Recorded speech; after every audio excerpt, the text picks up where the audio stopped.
Votre invité à présent dans la grande interview en direct sur Boursorama, c'est Eric Novell. Bonjour.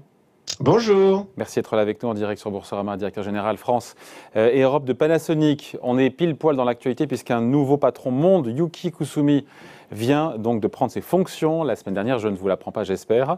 Il a beaucoup de défis à relever quand on regarde un petit peu ce groupe qui est un groupe d'un géant mondial de l'électronique, évidemment japonais, mais quand on voit le chiffre d'affaires, on parle comme d'érosion de chiffre d'affaires depuis maintenant plusieurs années, d'une rentabilité qui est assez basse pour le coup quand on regarde les autres acteurs de l'électronique au Japon, quand on regarde les marges d'exploitation.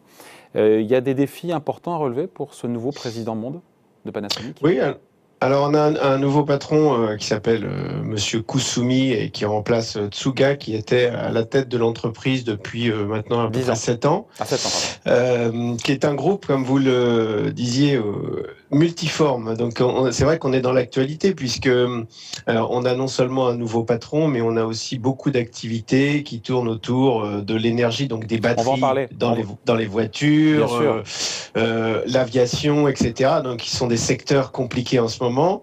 L'industrie également, qui connaît alors soit une explosion sur certains business, soit des difficultés sur d'autres.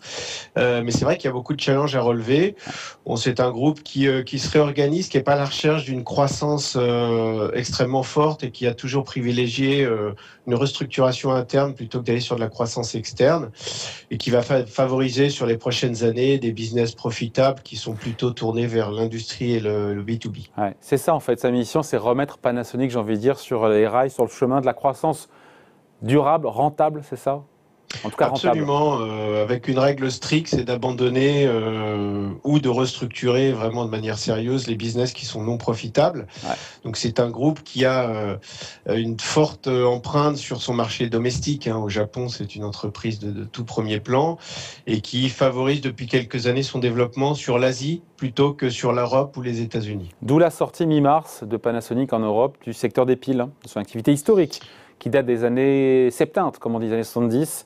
Oui. Pourquoi? Parce que, voilà, c'est ça, il faut se tourner vers des secteurs plus porteurs d'avenir. On ne sort pas mondialement des batteries. Non, pas mondialement, en Europe. Oui, on sort en Europe parce qu'on pense que c'est un business qui ne progressera plus. On essaye d'avoir des produits de plus en plus propres, qui utilisent de moins en moins d'énergie. Donc la batterie, en fait, ce dont on se parle sont les piles.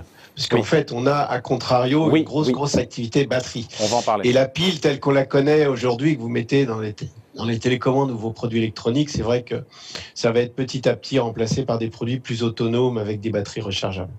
On parlera évidemment de toutes ces activités porteuses comme les batteries, notamment et pas seulement, et le fait que de plus en plus vous soyez dans le B2B plus que dans le B2C. Mais c'est vrai que si on regarde sur les dernières années, ça a été compliqué. Moi, je me suis intéressé pour le coup. Il y a eu beaucoup d'arrêts d'activité. C'est vrai que les écrans plasma, pour le coup, ou LCD, ou même les portables, le PC grand public, vous en êtes sorti chez Panasonic.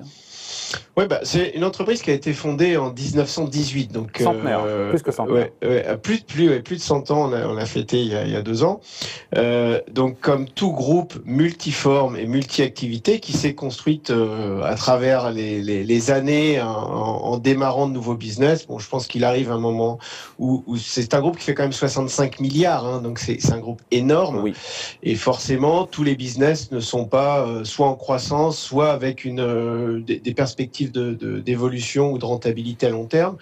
Donc c'est globalement ce qui a été entrepris par notre dernier CEO sur les 7 dernières années, qui a porté ses fruits puisque c'est un groupe qui avait des vraies difficultés financières il y a encore 5 ans et qui aujourd'hui, vous l'avez souligné, a une rentabilité qui n'est pas très forte, mais qui aujourd'hui a retrouvé en tout cas des couleurs. Ouais. Ces dernières années, ce sont celles du virage vers de l'électronique professionnelle. Pourquoi? Parce que la concurrence est moins féroce, parce qu'il y a plus de valeur ajoutée, parce qu'il y a plus de stabilité, de lisibilité sur ces marchés-là? Oui, on est un groupe japonais, donc comme toute entreprise japonaise, on privilégie le long terme au court et moyen terme. Et c'est vrai que Panasonic a quand même des véritables savoir-faire sur tout ce qui est énergie et puis tout ce qui est électronique embarquée, qui se développeront beaucoup plus que de l'électronique, on va dire, de bien d'équipement que vous avez chez vous. On travaille énormément sur la ville du futur, avec des villes quasiment autonomes qui sont en prototype au Japon. On a aujourd'hui trois villes qui sont quasiment dans l'autosuffisance énergétique. Ce sont des villes Panasonic. Alors, à la multitude de l'électronique et de l'énergie. Oui, racontez-nous un petit peu ces villes Panasonic là. Ce sont des villes qui sont construites de manière beaucoup plus logique que ce qu'on a aujourd'hui en Europe et qui nous permettent d'imaginer quel sera le futur. Donc, on privilégie bien entendu l'énergie mutualisée entre les différentes maisons individuelles. L'environnement complet est pensé dès le départ pour être totalement électrique. Donc on n'est plus dans l'énergie fossile. Bien entendu, on est sur des choses assez simples comme les panneaux solaires, mais on utilise également l'hydrogène comme énergie. Et puis on capte, grâce au solaire ou grâce à la consommation que vous faites au quotidien, on capte l'énergie sur des blocs batteries que Panasonic produit et est capable de redistribuer cette énergie que vous avez collectée la journée, le soir. Donc d'être quasiment autonome en termes d'énergie et surtout d'avoir une empreinte écologique extrêmement faible. Eric Novelle, c'est intéressant parce que voilà, on le disait, aujourd'hui Panasonic, c'est surtout, et pas seulement, mais surtout une marque B2B. 65% de votre chiffre d'affaires mondial, c'est ça, est en B2B aujourd'hui. Je ne suis pas sûr que ce soit la même proportion en Europe pour le coup. Non, c'est même plus que ça. Je dirais que dans ce qu'on appelle le B2B, on va même au-delà. On met des choses dans le B2C qui sont finalement des activités. On est plutôt aux alentours de 80%, ce qui n'est pas du tout l'image de l'Europe. L'image de l'Europe, c'est vrai que c'est à peu près la moitié. On voit dans les écrans des produits électroménagers. C'est vous, ça aussi, hein? Alors Panasonic est beaucoup plus connu pour ses téléviseurs en Europe que pour son électroménager. Oui, pourtant, Panasonic est un acteur très important de l'électroménager en Asie, notamment tout ce qui tourne, machine à laver, réfrigérateur, mais le petit électroménager que vous voyez en ce moment passer sur les écrans, qui complète en fait l'offre de biens d'équipement de la maison. Le salon, la cuisine et la chambre. Pourquoi en Asie plus qu'en Europe? C'est vrai qu'en Europe, on vous connaît pour vos télés, notamment.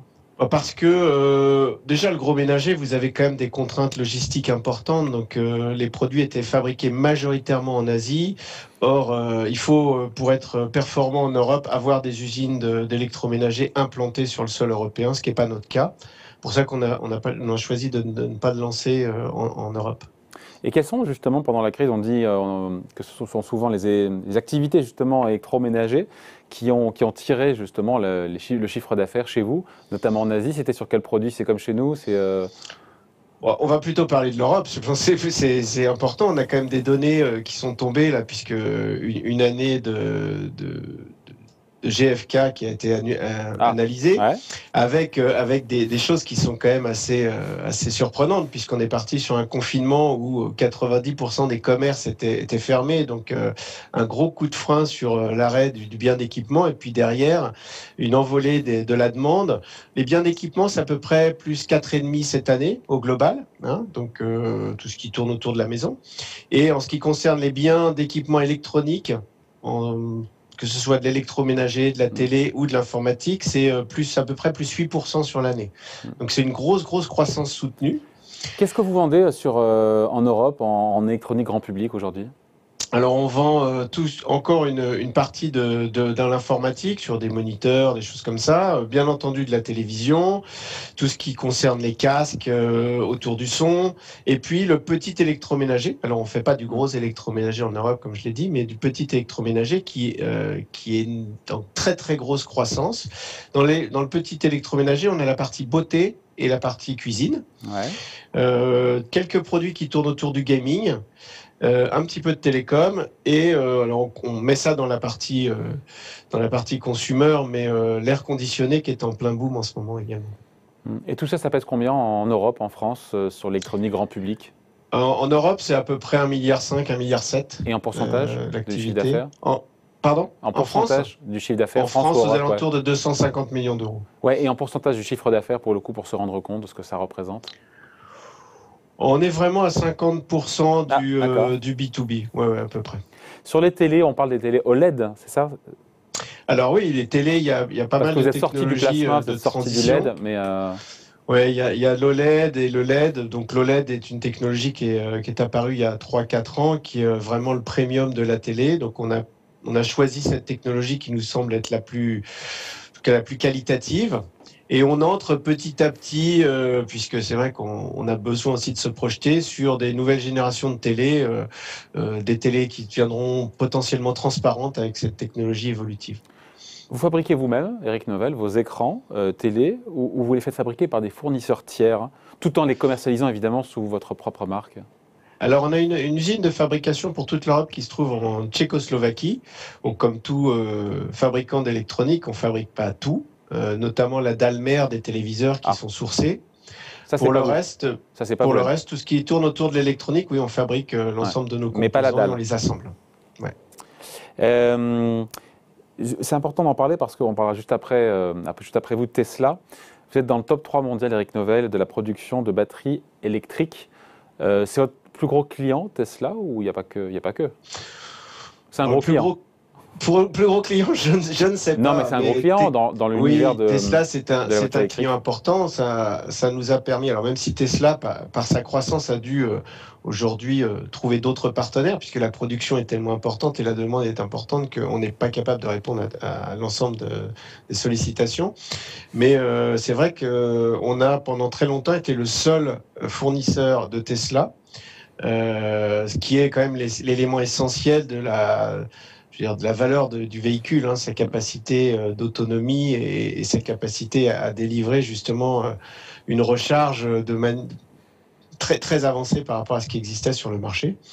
Donc, mais il n'y a pas que ça. Aujourd'hui, on est fournisseur de beaucoup de fabricants d'automobiles qui ont des batteries plus traditionnelles, mais vous trouverez aussi des batteries dans l'outillage de jardin. Alors au Japon, on fabrique énormément de blocs batteries pour les maisons. Voilà, donc on est multi-activité sur cette partie batterie qui nous semble être... C'est le cœur de votre activité aujourd'hui, la croissance elle est là aujourd'hui pour Panasonic? C'est pas le cœur, mais c'est de toute façon une activité extrêmement importante pour les années à venir. Ouais. Autrement, sinon, il y a d'autres, ce que vous appelez solutions industrielles. Là, on est en plein dans le B2B, alors c'est dans l'aviation, c'est les systèmes de stockage d'électricité, c'est des composants électroniques, si on doit expliquer simplement à quoi ça sert. En composants industriels, on a plein de choses. On a des machines-outils, on a des solutions qui tournent autour de la logistique. Par exemple, on fait de l'exosquelette. On fournit aussi, on fabrique des solutions de froid pour la distribution. Donc, quand vous allez dans un hypermarché, toute la partie où vous prenez vos produits froids, souvent c'est fabriqué par Panasonic. Et puis dans l'aviation également, une grosse part de marché sur tout le système d'entertainment dans les avions ou dans l'électronique en général. On fournit également la partie Wi-Fi dans les avions. Donc vous voyez, c'est vraiment multiforme. On a sur la partie automobile, on a capté tout notre savoir-faire de l'électronique grand public qu'on a intégré dans des solutions pour la partie voiture. Donc ça peut être des rétroviseurs connectés, ça peut être des caméras de recul, ça peut être un système de navigation, un système d'anticipation de percussion, plein de choses différentes. Là, on est vraiment au cœur de l'activité d'aujourd'hui et de demain, et on comprend bien qu'il faudra continuer à sortir de ce qui est le plus polluant et le moins rentable. Il y aura d'autres sorties, du groupe, on imagine, dans les prochains mois, dans les prochaines semaines? Oui, alors on garde quand même une empreinte forte en électronique grand public parce que c'est aussi... J'ai pris l'exemple des piles, voilà, mais il y aura sûrement d'autres Voilà, c'est la vitrine pour l'entreprise. Et puis c'est aussi la télévision, par exemple, c'est un outil de communication d'autres appareils qui se trouvent dans la maison. On est en train de développer très très fortement en Europe l'air conditionné avec le traitement de l'air. On parle en ce moment beaucoup de pollen et de virus potentiels, donc on est en train de travailler sur des solutions qui vont brasser de l'air et les traiter, et tout ça peut être connecté bien entendu au téléviseur pour pouvoir en domotique piloter toutes ces solutions. Avant de se quitter, Eric Novell, juste un truc que j'ai réalisé en préparant cette interview que j'ai préparée chez moi, que j'avais un téléphone fixe Panasonic que j'ai acheté il y a 3-4 ans. Vous êtes encore dans les téléphones fixes, non, mais on ne vous attend pas là pour le coup. Il date d'il y a 3-4 ans en même temps. Non, mais ça continue, et notamment c'est la téléphonie domestique a explosé sur les derniers mois. Vous pouvez imaginer pourquoi, bien entendu. Non, on a des solutions qui sont même un petit peu plus complexes que ça. Là, vous avez la partie plutôt consumer, mais on reste sur une activité de PME avec une téléphonie fixe qui est moins coûteuse et beaucoup plus flexible dans des endroits d'entrepôt où le signal passe mal. Et on a vraiment une forte empreinte. On a 47% de part de marché en Europe sur la téléphonie domestique. Donc, ça restera au cœur encore une fois de l'activité de Panasonic. Oui, c'est multiforme, donc on abandonnera bien entendu pas tout, hein, surtout en consumer, on gardera une empreinte très forte. Là où on va se développer, c'est très fortement en Europe, c'est tout ce qui tourne autour de la cuisson, de la beauté, et puis conserver le cœur de notre activité. C'est-à-dire de la beauté l'activité beauté féminine, masculine, mais quoi concrètement, les tondeuses, les rasoirs. On travaille aussi tout ce qui est sur la beauté, l'entretien de la peau pour le bien-être. On a des réducteurs de rides, enfin plein de produits comme ça très sympas pour le futur, avec un repositionnement aussi stratégique de l'entreprise sur tout ce qui tourne autour du bien-être. Donc le bien-être, c'est le traitement de l'air conditionné pour se sentir bien chez soi, avoir des systèmes de cuisson avancés, plutôt aller sur des systèmes de cuisson autour de la steam. Et puis donc le vapeur, et puis tout ce qui est le bien-être externe avec les produits de beauté qui vous aident, l'électro-beauté qui vous aideront à vous sentir mieux. Je fais le rapport avec le patron de Seb que j'avais reçu il y a quelques temps maintenant, qui nous disait que son empreinte carbone était largement réduite avec tous des produits qui sont pensés en amont pour pour réduire justement et pour qu'il y ait moins d'émissions de CO2, moins de plastique, toute la mise sous carton avait été repensée. C'est des choses aussi sur lesquelles vous travaillez ? On travaille fortement. De toute façon, le CSR est au cœur non seulement des préoccupations internes, puisque les salariés aussi veulent travailler pour une entreprise qui a une empreinte écologique, en tout cas raisonnable. Dans un premier temps, alors nos usines sont de toute manière très avancées sur la réduction de consommation électrique. On en a en Europe, on en a également en Asie. Mais tout le flux logistique sera, en tout cas sur les 2-3 prochaines années, là où on peut avoir vraiment un levier de réduction d'empreinte écologique, ça c'est sûr, en repensant tous nos flux. Donc là, on est en train totalement de repenser le paysage de nos entrepôts en Europe. On avait jusqu'à maintenant un entrepôt central assez important qui se trouvait au nord de l'Allemagne, mais en termes de connexion sur l'Europe de l'Est ou sur le sud de l'Europe, c'est pas optimum. Donc, on est en train de repenser tout ça. Ça veut dire plus d'usines ou ça veut dire plus d'entrepôts, ça veut dire Non, ça veut dire revenir sur une proximité avec des entrepôts et des entrepôts de stockage plus petits mais plus proches des lieux de consommation. Voilà. Pour réduire le nombre d'autres actions en logistique et puis justement optimiser ces flux-là. Bon, on se quitte là-dessus. Vous l'avez rencontré, en visio, le nouveau président monde, Yuki Kusumi de Panasonic ou c'est... Ah oui, je le connais personnellement puisque c'était pendant 2 ans le patron du consumer, des produits consumer dans le monde. Donc on a eu l'occasion d'échanger plusieurs fois sur des meetings stratégiques. Donc c'est quelqu'un qui a une vision extrêmement dynamique du groupe. Donc je pense qu'il va imprimer sa marque assez rapidement. Bon voilà, merci d'avoir été avec nous. Éric Novelle, donc directeur général France et Europe de Panasonic. Merci d'avoir été l'invité, la grande interview en direct sur Boursorama. Merci, bye. À bientôt, au revoir.